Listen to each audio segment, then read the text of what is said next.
We just recorded a video that showed the change in attitude people are having towards Islam, how people are not very devout, not having a religion is being normalized, and being religious is seen, being very religious is being looked at something that is taboo. So I have another similar video now from Iran that kind of suggests that the things are changing, right? So I want to make it clear again, these are not just anecdotal evidence, because on other videos we have shown you the stats, the scientific collected data that backs up this information. We're just showing you these examples so that you can see what this looks like in people's real lives, right? So let's watch this. Let's look at what we're seeing here.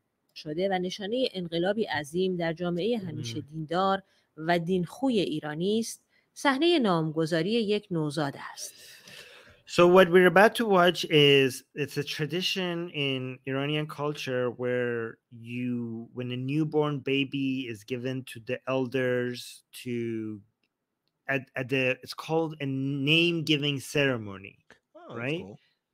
Yeah, so the parents have picked up a name, and then the elder like picks up the kid and they say something to it, and they give it her name or his name. And it's usually, our understanding growing up is that with the recitation of the Quran in the baby's ear, right? So the first thing you hear is supposed to be a Quranic something. Yeah. So go. آن هم در شهری دیگر از شهرهای ایران که گرایشات و تقیدهای مذهبی زیادی همواره در آن وجود داشته. This is in another city in Iran which is more religious. It's considered a religious city in Iran. اصفهان. نکته this one is in Isfahan. The last one was in Mashhad. This one is in Isfahan, which is considered more religious, like somewhere like, I don't know, for example, than Tehran. Right? مهم این نامگذاری تاکید بر حذف دین از زندگی کودک. So in this ceremony, however, what you notice is an emphasis on removing religion from this child's life. In the ceremony. حداقل تا 18 سالگی است. At least the child is 18 years old. So let's listen to what this man is saying.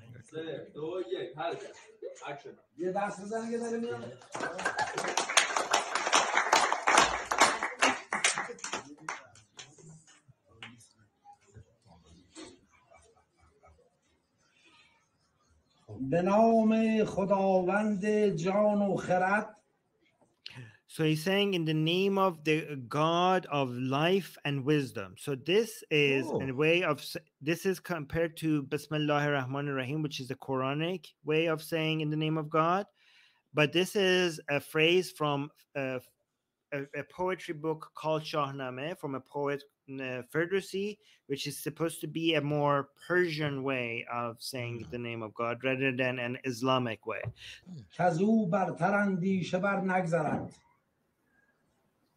جهان پرشگفت است چون بنگری ندارد کسی آلت داوری. So he's reciting Persian poetry rather than Quran. That's reciting the Quranic verses, right? خردمند که این داستان بشنود به دانش گراید به دین نگرود. He's talking in this poetry, he's talking about the superiority of wisdom over religion. Which is weird for the first thing that this is what you say at the name giving ceremony to a child. It's awesome. Are you kidding me? I wish we did that in the South here in the US. I wish we had babies and looked at them and were like, learn things. Don't just believe people. Like, man, that would make my life better. Right.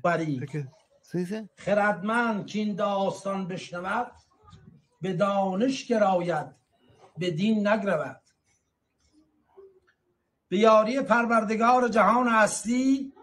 It's interesting because it's anti-religion, but it still has God in it. So it shows like they believe in God. God is being highlighted here, but religion is somehow being dismissed as a. It kind of sounds like it's more in that like step back kind of gaudy version, though, you know, where like it's like the God of wisdom and love or life or whatever. Right. Like that sounds more like universal kind of thing as opposed to like this thing comes in whenever I'm in the bedroom and kills me. Or Right. whatever. Yeah, okay. It's a God that brings wisdom and life rather than a law-giving God. Yes, That's not a bad God. I mean, it's still non-existent, but we're still against that God, but Yeah. it's step in just the right direction. Step in the right direction. Yeah. برگزیدیم از میان هزاران نام نیک آریایی و ایرانی. He says okay, so this part might be sensitive to a lot of Western listeners. Oh, so gosh. he's saying, okay, so he's saying from among all Aryan and Iranian names, so all good Aryan names. So there's a little bit of ethnic superiority here is being highlighted here. It's a different Aryan than what a lot of people in my neck of the woods might think. Is it? It's the same. It's the same Aryan. Yeah. Oh man. Yeah. No, it's fine. It's all good. I still think the overall message here is loving and nice. I don't think he's going full on Yahtzee right from the beginning with the baby. No, but he's saying among all good Aryan and Iranian names we have picked for this child. نام سانای ساعدی را. We picked the name Sana Saidi. Sana, so her name is Sana. باشد که در آینده. The reason why I'm mentioning this whole God part and Aryan part is because I don't want to whitewash what's happening. I want to be purely honest with what's happening here. I'm not trying to be one of those Iranian guys who just also wants to show only the good things and hide something that somebody might not like. I want to just give it to you all, okay? So about what's happening, right? چهره درخشانی از خود در جامعه ایرانی نشان دهد. So it's like I hope she shows like a pure face and a shining figure in the society. So for her to be a shining figure in society. سانا به معنی ایرانی یعنی خورشید درخشنده. Sana means like a bright sun, a light-giving sun. That's her name. و زیرک و باهوش. And smart, and also means smart.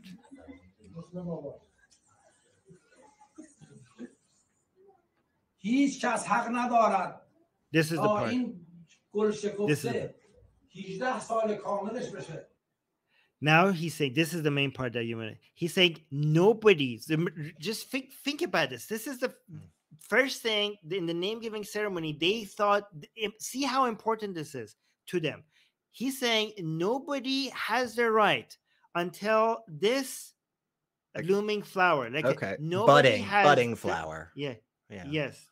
Nobody has the right until this child, this blooming flower, okay. تا این گل شکفته 18 سال کاملش بشه. Nobody has the right until this child becomes 18. Nobody has the right to until she's 18 and until she is wise, until she gains wisdom. Nobody has the right until then to define a religion for this child or a tradition. So no religion or tradition will be defined for this child until she is 18.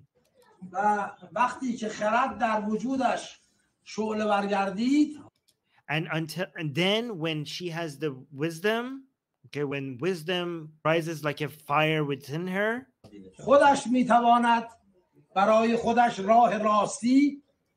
then she can herself choose for herself the right path.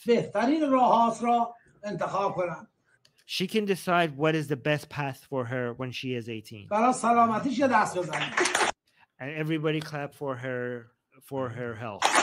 And here's another important thing, because they're clapping rather than saying Allahumma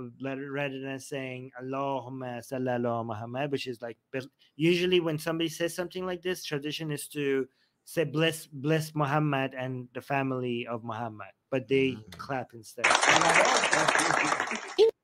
So what do you like? I mean, this is insane. What do you think? So you can see when they pan around the room, right, when he's saying like, nobody can tell this child, define for this child their religion or tradition. You can see everybody's face is, I mean, some of them are just ear to ear smiling.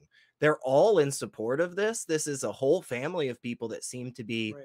on board. And if you're saying that in general, this tradition was one where it was specifically trying to say, like, hey, little baby, right from the beginning, you're a Muslim. Here's your name.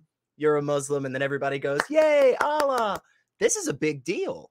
This is a big Right. secularization. This is exactly what you're always talking about. Keep the tradition, just take out the religion part of it.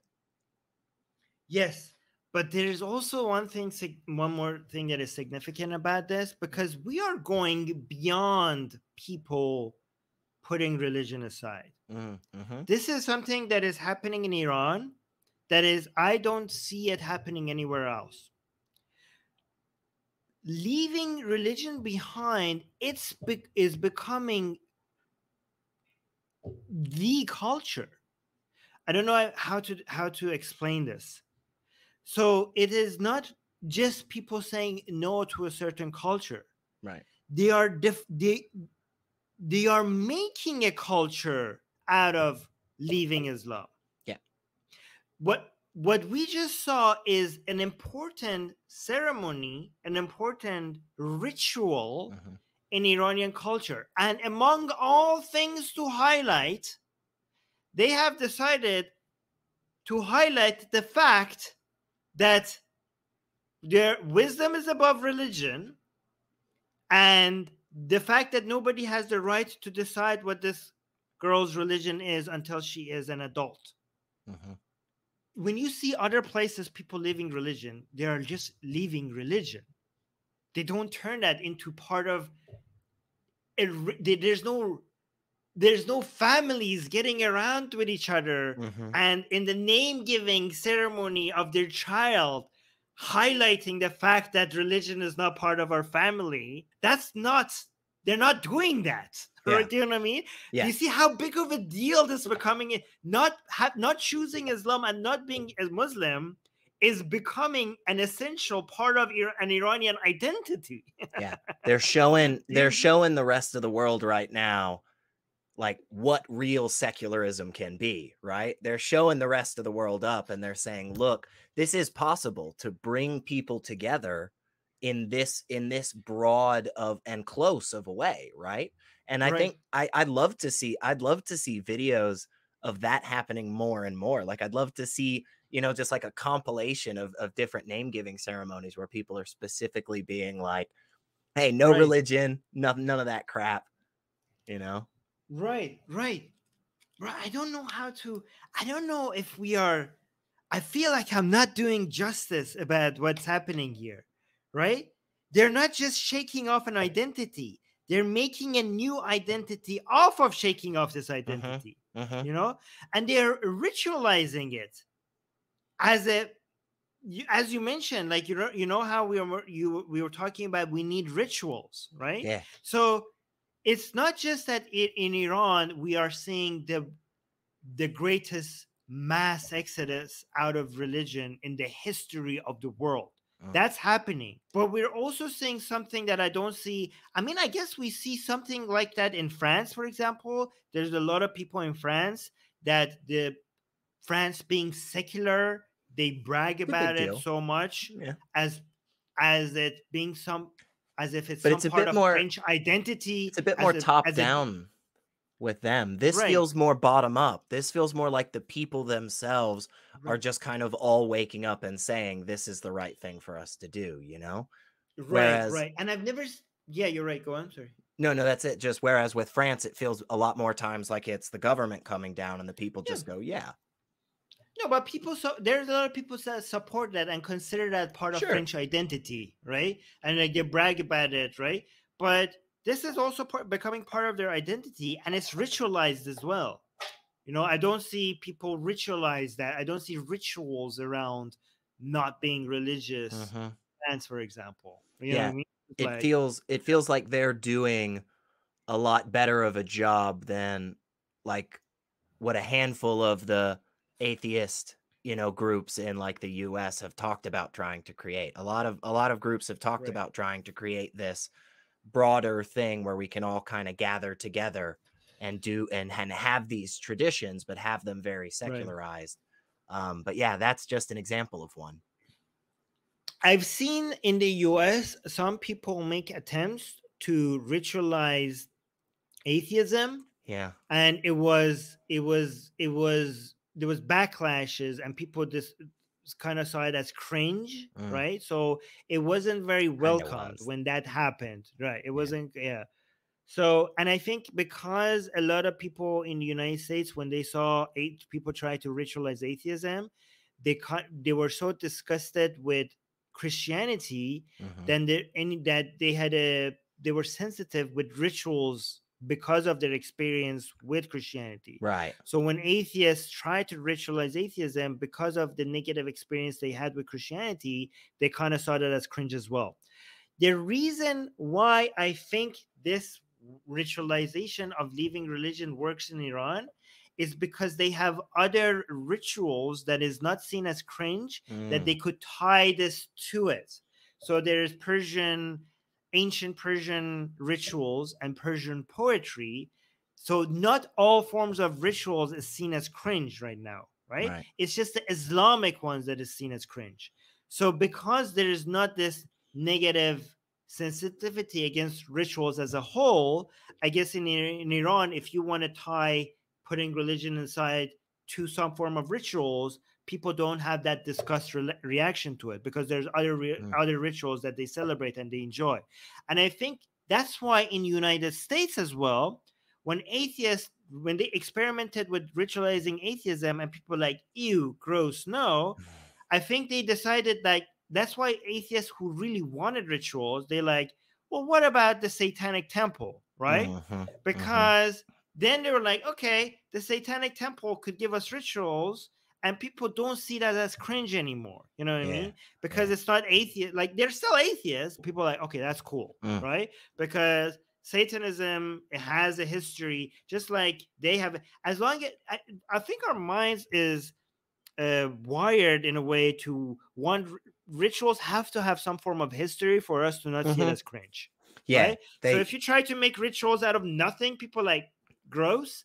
But if you can show them that this ritual has a history, for some reason people are like, okay, if it's old, even we if allow it. even if the only difference between making it up yesterday and making it up 70 years ago was somebody made it up 70 years ago, for some reason that time really seems to matter to people. We're like, it's not cringe because it's old, it's not cringe anymore for some reason. So that's why the Satanic Temple works, because like we have a history, we have an ancient history. Like, okay, we allow that as and they dress real nice. I mean, that's really the number one reason.